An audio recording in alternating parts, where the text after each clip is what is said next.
This is my daily driver. This is my daily driver. It's a 2006 325xi E91 chassis code. It's a wagon. I love wagons. This has 213,000 miles on it. I want to make it my perfect daily driver, so I'm going to start with that today. It leaks a little bit of oil, and I aim to fix that today. This is a pile of parts that I need to do just that. It's a valve cover gasket. It leaks from the front of the engine. I'll show you that in a minute. And this is the kit from FCP Euro that you need to fix that. This is for the early cars with the magnesium valve cover. There's all new aluminum bolts, which need to be replaced. I'll get to that later. The Valvetronic seals are in this bag. This whole kit was just under $120. About half of that was these bolts right here. These are about 50 bucks for this bolt kit right now. You can see it likes to leak a little bit. Luckily, my oil filter housing gasket is not leaking. However, that leaks directly down onto the belt, and you do not want that. Your belt can get shredded and sucked into your front main seal, and your engine goes boom, boom. You do not want that. You want to replace these gaskets for both oil retention and safety of your internals. We're gonna start this by first disconnecting the negative terminal of the battery. Once that's done, you're able to start this. There are electronic components that you're going to have to move, and if you do not disconnect them, you're gonna have a bad day. So in order to just make this easier on me and on the car, I'm going to remove the negative terminal of the battery. If you own one of these cars, you're going to have a cowl right here. It's gonna sit across almost half of the engine. I took mine off. All it does, besides keeping leaves out, is gives a place for the cabin air filters to live. I don't need those. I don't care that much. I took mine off for ease of maintenance, and if you do the same, you can just follow these steps. The cowl removal, it varies on every N52 car, but for mine, it was just a few bolts and it was off. To make my life easier, I'm gonna remove these strut brace bars, and these are going to be E14 Torx sockets.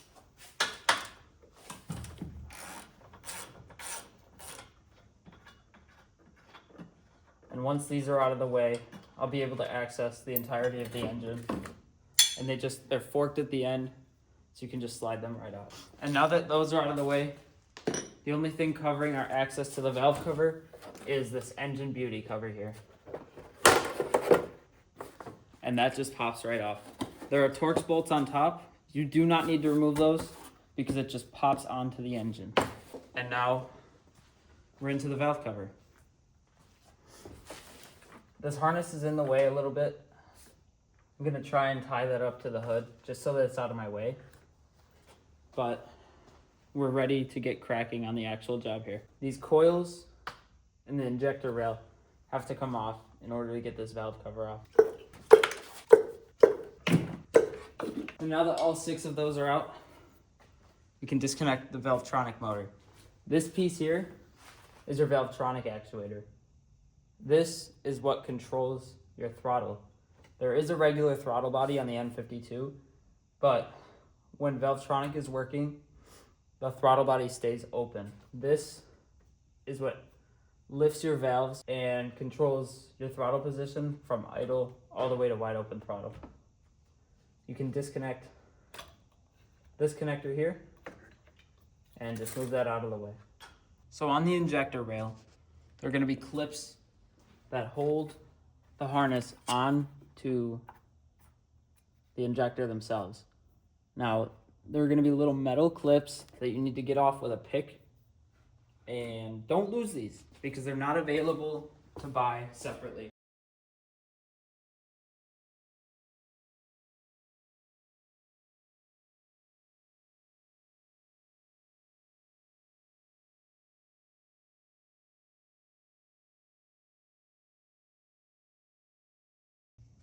Now that part was not easy in the slightest bit. These are very inaccessible. But once they're all loose, the harness can pop right off of it. And you can also put the little clips back on, because when you slide them onto the injectors, they'll clip themselves in. Now, in order to remove the Valvetronic motor, you have two options. You can use diagnostic software, and you can put this in service position, and this will allow you to take it out normally. I don't have that, and I don't have a laptop for that right now. So I'm gonna do the other method, which is to remove it manually. And there's a certain procedure you need to do in order to do that. And I'll show you that right now. There's a 4mm hex head in there. And I'm gonna twist it until I start to feel resistance. You see it twists very easily. And what this is doing is moving the eccentric shaft so that I can unscrew the Valvetronic motor. And now there's resistance, so I'm gonna stop there. There's a not so easily accessible E-Torx underneath this Valvetronic motor. It's an E8, and I'm gonna back that off just to free up the Valvetronic motor a little bit more. Now there are gonna be two more E8s right here, and I'm gonna loosen those. Do not remove them yet. Now I'm using my 4mm again in the Valvetronic motor to twist it manually.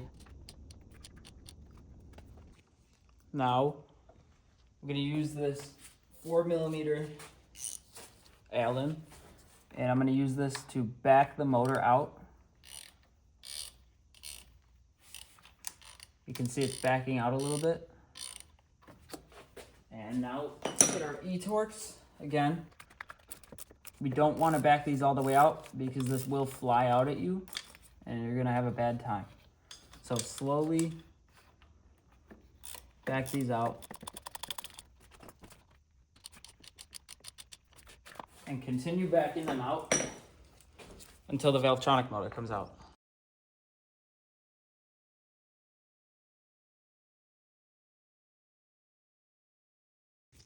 And just like that, the Valvetronic motor is screwed out. You can see it has a worm gear, and that is going to adjust your valve lift. And you cannot just pull this straight out. It will mess up your valves or the gear inside, and you don't want to do that. So just unscrew it, and now we're ready to rock. The only thing holding the valve cover on now is a hose in the back there that I'm going to disconnect off camera, and these E-Torx bolts that hold it on. These are all aluminum. They need to be replaced. You can see I learned the hard way that if you try and reuse these, they're going to snap in the head. Now I get to extract those. I'm going to do that off camera because this is not normal procedure.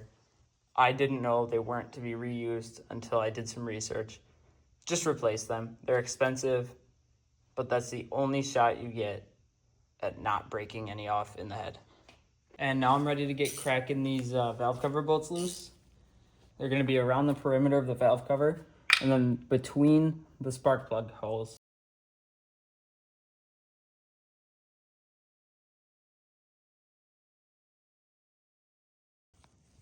Now that all the bolts are out, this thing is ready to come out. I'm going to get a little plastic pry tool if I have one. And I'm going to try and lightly, carefully pry this up. Because it's magnesium, you do not want to crack this. I got the valve cover out of the way. And now you can see where things were sort of, sludging up. Oil gets through there and it starts to build up. And you get this like sludge from the road grime as well. That's the main reason I'm changing it. I just want this to be clean. I want it to run well, and getting rid of oil leaks is a big part of that. So now I'm going to scrape whatever sludge and extra gasket material there is. And we're going to get ready to fit the new gasket. This is our old gasket, as well as the spark plug tube gasket. You can see it was just old. getting crusty. And it started to seep, and you can see where just sludge built up. There's actually a crack right here. I just found that. And the rubber is crumbling off of the metal. So it was time to change.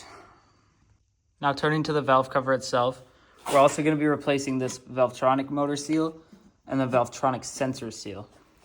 But first, I want to clean this up. I don't like putting dirty parts back into my car. It just feels more fulfilling if I clean them and make them look pretty. And now it's just a little bit cleaner. I got this seal out. This is the old one. It's basically plastic at this point. And I also got the Valvetronic motor seal out. And now I'm going to put in the new ones. This one just goes right in there. So plan B, I'm gonna put this on the car, and this is gonna sit up against a plate. And when I torque down the Valvetronic motor, this will get pushed into it. And this here is why you don't reuse the bolts. They snap right off in the head, and then you get to extract them out.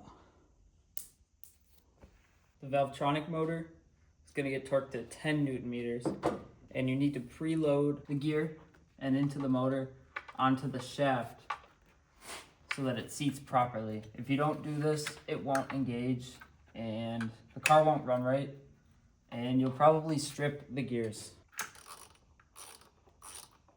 So I'm twisting this, and it's pulling the Valvetronic motor in, and it's also going to seat the seal for me. So I'm feeling resistance. I'm going to stop doing that,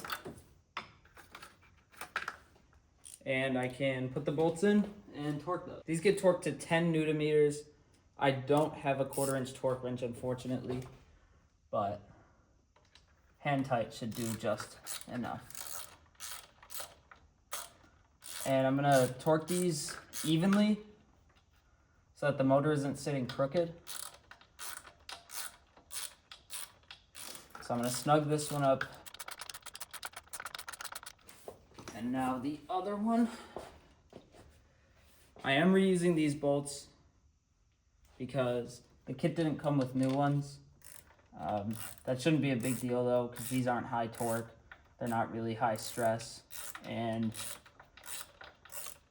only 10 Newton meters, so it shouldn't be a big deal that I reuse these ones.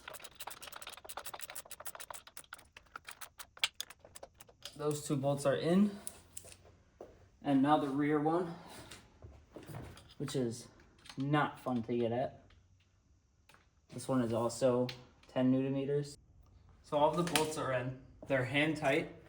So now all I need to do is torque them, starting from the center and working in a crisscross pattern outwards. So the torque spec is going to be 8 Newton meters, which is basically hand tight. I could probably do this with my fingers, and that would be enough.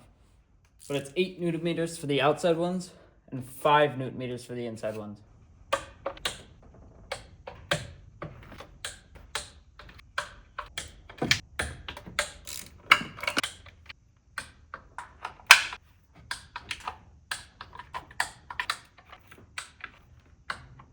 So, because we had the Valvetronic motor out, we have to let it calibrate.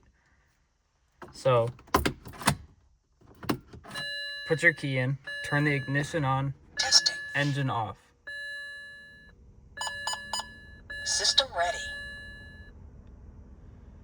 Now, it's calibrating. Should take about 10 seconds. And then once that finishes, we can start the car and see how it runs. It should run fine. We didn't have anything out besides the Valvetronic motor, but just to make sure, I'm going to start it up.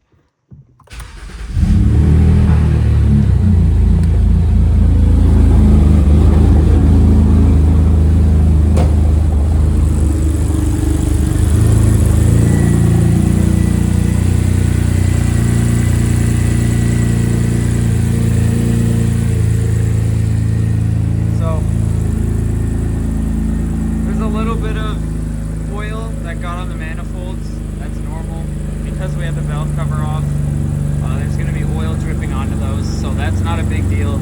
I'll let that burn off, and while that happens, I'm gonna get these tools cleaned up and get up out of here.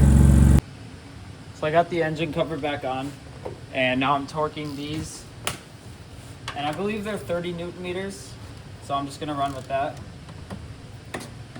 And now the cap. And now everything is in the car, and I'm gonna run it again. I'll check for leaks, and if I don't see any drips coming out while it's running, I'll know everything's sealed up properly. That smoke was just residual oil dripping down, but if I see any new leaks or anything dripping down, I'll know I have a problem. This is my other project car. It's a 1994 740IL. E32 generation, and it needs a bit more work than I have the funds and the ability to do right now, but trust me, you will see plenty of this car. It is a beautiful piece of machinery, and I'm very excited to show you guys what this thing has in store. But for now, I think we'll have to do with the E46 build and some maintenance and maybe some upgrades on the wagon. But if you stick around, maybe subscribe, you get to see a little bit more of this guy here. I enjoyed, every bit of this little bit of a video I did here. And I know there's gonna be more to come. This car needs a lot of work, needs paint. I gotta fix the steering. I'm gonna do a manual swap, which we'll talk about later. I'm looking at parts for that, they're not cheap. But yeah, I really want to get this thing to my perfect daily spec and something I can be proud to drive to and from work every day. I'd like to be able to show this car eventually. And yeah, I mean, if you like this, you want to see more like it, consider subscribing.